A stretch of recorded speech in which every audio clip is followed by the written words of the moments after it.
लेकिन हिंसा बढ़ने का जो मूल कारण है वह है नैतिकता का पतन हो गया। प्रेशर देकर दुनिया में कोई काम या तो खौफ से होता है या तो शौक से होता है।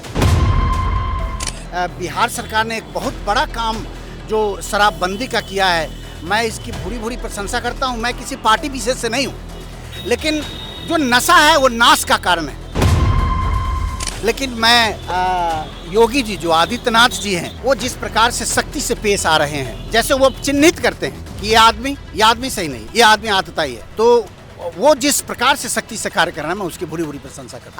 I love Adityanath ji. तो ये चीजें एक लाइन साफ साफ याद रखिए, अभाव में अच्छे लोगों का स्वभाव बिगड़ जाता है।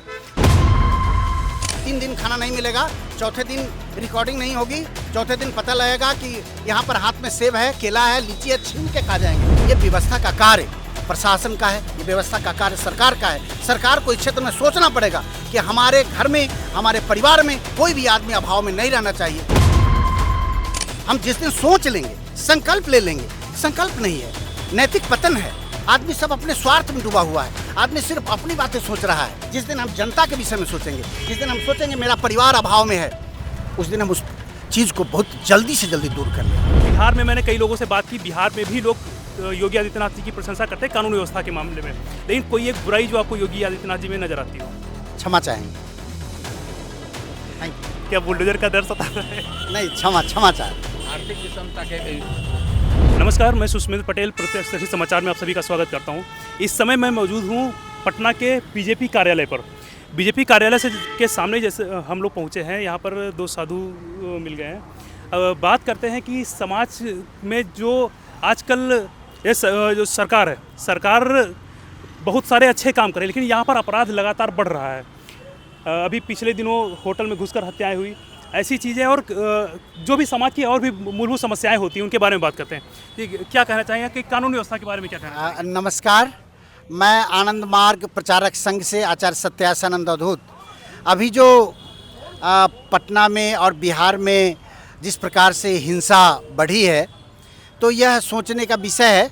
लेकिन हिंसा बढ़ने का जो मूल कारण है वह है नैतिकता का पतन हो गया है। और जब तक नैतिक मूल्यों की स्थापना नहीं की जाएगी, तब तक आप प्रेशर देकर दुनिया में कोई काम या तो खौफ से होता है या तो शौक से होता है।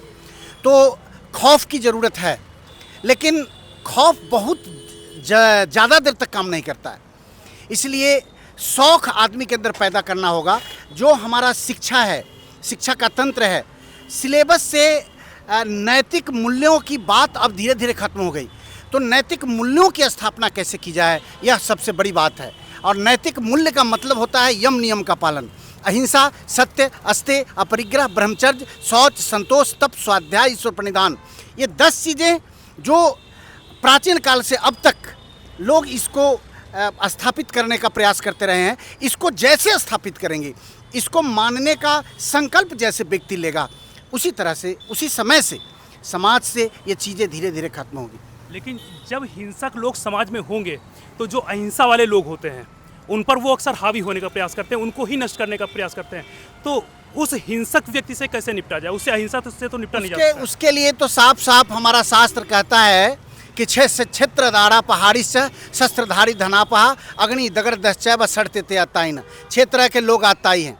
जो आपका ज़मीन कब्जा कर रहा है, जो आपकी पत्नी को हरण कर रहा है, आपके महिला को हरण कर रहा है, आपके ज़मीन पे कब्जा कर रहा है, आपको भोजन में जहर मिला रहा है, आपके फसल को नष्ट कर रहा है। तो इस तरह के लोग आतताई होते हैं। इसके साथ सख्ती से पेश आना पड़ेगा, लेकिन आप कानून को हाथ में नहीं ले सकते। ये कानून को लेकर जो लोग चल रहे हैं, उनका ये दायरा बनता है और वो कठोरता से इस चीज़ का पालन करें। लेकिन वहाँ भी ढीला ढाला मामला है, और उस ढीलापन के पीछे मैं बार बार एक बात कहूँगा कि ये सारी चीज़ें जो हो रही है वह है नैतिकता की कमी। नैतिकता की स्थापना, नैतिकता को जैसे आप लेकर आएंगे, इसके लिए सामाजिक आंदोलन करना पड़ेगा। इसके लिए आपको जागृति पैदा करना पड़ेगा। जिस प्रकार से गलत सलत प्रचार होता है, तो अच्छा प्रचार क्यों नहीं नैतिक मूल्यों की स्थापना के लिए दिन में हजारों बार टेलीविज़न पे चीज़ है कि आओ नैतिक मूल्यों की स्थापना करें। तो बार बार जब कुछ अच्छा चीज़ दिखाया जाएगा तो समाज में चीज़ें आगे बढ़ेंगी। और बिहार सरकार ने एक बहुत बड़ा काम जो शराबबंदी का किया है, मैं इसकी भूरी भूरी प्रशंसा करता हूँ। मैं किसी पार्टी विशेष से नहीं हूँ, लेकिन जो नशा है वो नाश का कारण है और इसको तो एकदम बंद रहना चाहिए। हाँ, बीच में घोटाला हो रहा है या बीच में शराब घुस जा रहा है, इसको कैसे ठीक किया जा सकता है, इस पे काम करना चाहिए। अच्छा, आपने अभी कहा कि जब कोई आताताई हो तो उससे सख्ती से निपटना चाहिए, तो इसके लिए आप देश में किस सरकार को सबसे बेहतर मानते हैं? देखिए, ये एक ऐसा प्रश्न है जहाँ कहीं ना कहीं हमें भी राजनीति के फंदे में ले लेगा, लेकिन मैं योगी जी जो आदित्यनाथ जी हैं, वो जिस प्रकार से सख्ती से पेश आ रहे हैं, जैसे वो चिन्हित करते हैं कि ये आदमी सही नहीं, ये आदमी आतताई है, तो वो जिस प्रकार से सख्ती से कार्य कर रहे हैं, मैं उसकी बुरी प्रशंसा करता हूँ। I love Adityanath Yogi. तो योगी आदित्यनाथ जी जिस तरह से काम करते हैं, अपराधियों में खौफ का माहौल है, वो वहाँ पर वो त्राहिमाम करते हैं कि मुझे बचा लो, तो आप उनकी प्रशंसा करते हैं। खैर, बिहार में मैंने कई लोगों से बात की, बिहार में भी लोग योगी आदित्यनाथ जी की प्रशंसा करते हैं कानून व्यवस्था के मामले में, लेकिन कोई एक बुराई जो आपको योगी आदित्यनाथ जी में नजर आती हो? क्षमा चाहेंगे। Thank you. क्या बुलडोजर का डर सताता है? नहीं, क्षमा चाहेंगे। आर्थिक विषमता के जब तक आर्थिक विषमता दूर नहीं किया जाए, आदमी अपराध के बहुत सारे कारणों के बाद भी एक अभाव के कारण भी स्वभाव बिगड़ जाता है लोग। तो जहाँ प्रकृति ने इतना धन धान्य दिया है, उसका उचित बंटवारा नहीं होने के कारण, रेशनल डिस्ट्रीब्यूशन नहीं होने के कारण समाज में जो आर्थिक विषमता है, उसे चलते हुए बहुत सारी समस्याएं आ रही है। सरकार को चाहिए कि हर आदमी को अग्नि आर्थिक रूप से संपन्न करने का एक ऐसा शिक्षा व्यवस्था चालू करे, रोजगार उन्मुख शिक्षा व्यवस्था शुरू करे। लॉर्ड मेकाले का चपरासी बनने का, प्यून बनने का अवसर नहीं।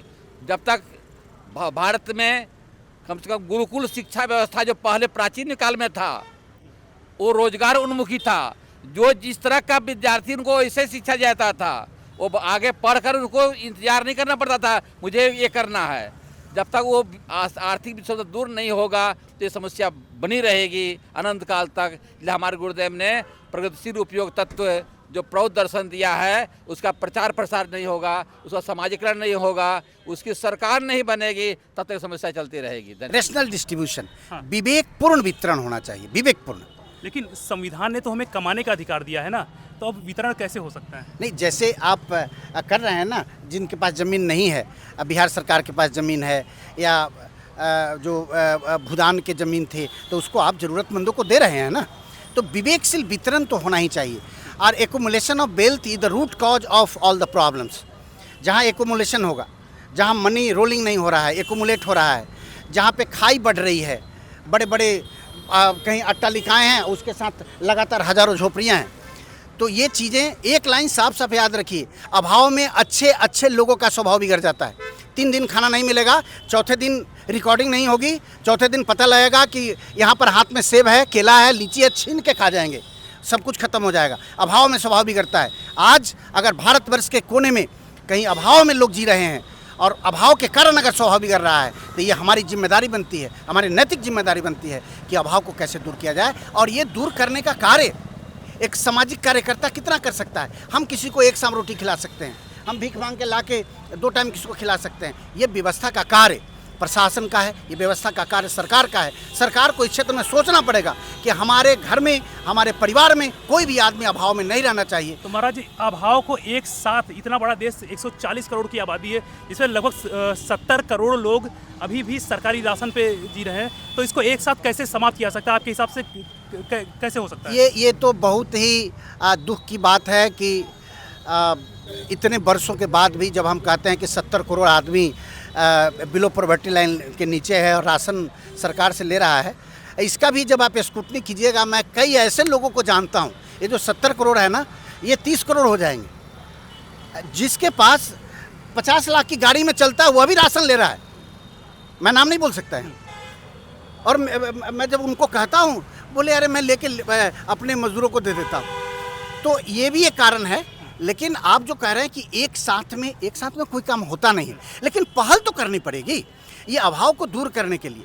इसलिए जो आनंद मार्ग के प्रवर्तक भगवान श्री श्री आनंद मूर्ति जी ने एक सोशियो इकोनॉमिक फिलॉसफी दिया, जिसको कहते हैं प्रगतिशील उपयोगी तत्व।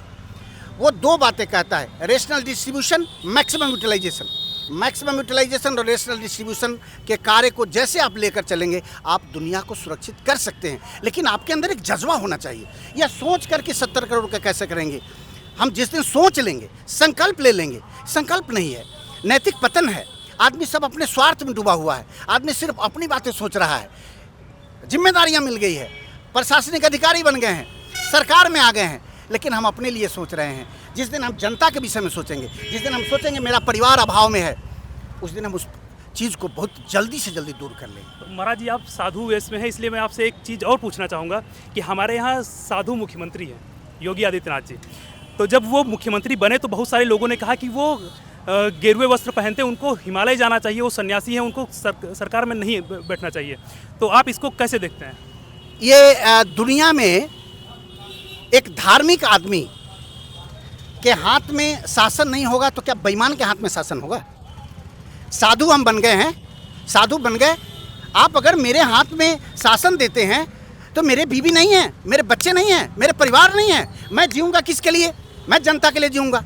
आदित्यनाथ जोगी अपने बीवी और बच्चे के लिए नहीं जी रहे हैं, वे पूरे उत्तर प्रदेश की जनता के लिए जी रहे हैं। वे सबको सोचते हैं कि सबको कैसे चीज़ें मिले। इसलिए ये जो चीज़ ये कहकर लोगों को नीचा दिखाना, हीन मान्यता का भाव पैदा करना कि अरे आप तो साधु हैं, आपको हिमालय की गुफा में जाना क्यों जाना चाहिए? मैं इस समाज का हवा ले रहा हूँ, इस समाज का पानी पी रहा हूँ। अभी आप हमसे इंटरव्यू ले रहे हैं, हिमालय का आदमी इंटरव्यू ले रहा है क्या?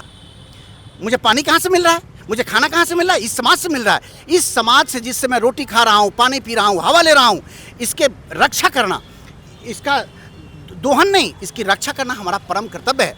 इसलिए अगर किसी भी साधु को, महात्मा को राष्ट्र चलाने का, राज्य चलाने का, जिला चलाने का अवसर मिलता है, उसे चुकना नहीं चाहिए, उसे आगे बढ़ना चाहिए। क्यों? क्योंकि उसके पास कोई और परिवार नहीं, एक बृहद परिवार है, उस बृहद परिवार के लिए सोचेगा। इसलिए मैं इसकी वकालत करता हूँ कि साधु संत महात्माओं को आगे आना चाहिए। तुम आगे आओ। कब तक तुम हिमालय की गुफाओं में बैठे रहोगे? नाक बंद करने से नहीं होगा। अगर दुनिया करा रही है और तुम्हारे नाक बंद करने से, प्राणायाम करने से नहीं हो जाएगा। प्राणायाम तुम्हारे स्वास्थ्य को ठीक रख सकता है, लेकिन अगर समाज के स्वास्थ्य को ठीक रखना है, तुम्हें समाज के बीच आना पड़ेगा, समाज के दुख को दूर करना पड़ेगा। तो आपने प्राणायाम की बात की तो एक साधु जी की याद आ गई, बाबा रामदेव जी की। तो बाबा रामदेव जी समाज के बीच में आ चुके हैं और वो आर्थिक रूप से समाज को संपन्न बनाना चाहते। हालांकि उनकी कंपनी 10,000 करोड़ से ऊपर की पहुंच चुकी है, तो उसके बारे में क्या कहना चाहेंगे?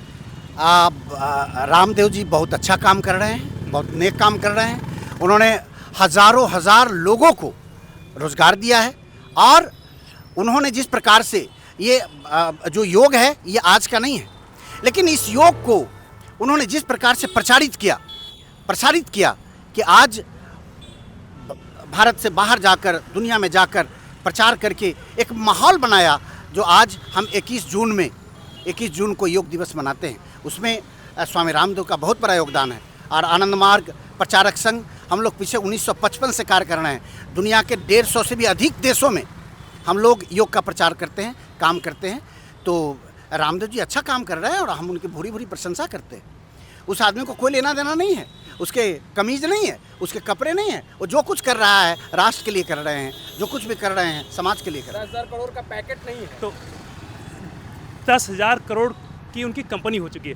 फिलहाल आप जो लोग कह रहे थे कि योगी आदित्यनाथ भगवा वस्त्र पहनकर सत्ता में नहीं बैठ सकते, मुख्यमंत्री नहीं बनना चाहिए, उनको अब आज बिल्कुल सटीक जवाब मिल गया होगा। और दूसरा, बाबा रामदेव जी को जो लोग कहते थे कि बाबा रामदेव जी अब लाला रामदेव हो चुके हैं, तो उनको भी शायद जवाब मिल चुका होगा कि जो साधु होता है वो देश के लिए जीता है और देश को ही, देश की जो जनता होती है उसी को अपना परिवार मानता है। तो शायद आज बिल्कुल सटीक जवाब मिल चुका होगा। मेरा नाम है सुस्मित पटेल, आप देख रहे थे प्रत्यक्ष समाचार। नमस्कार। धन्यवाद।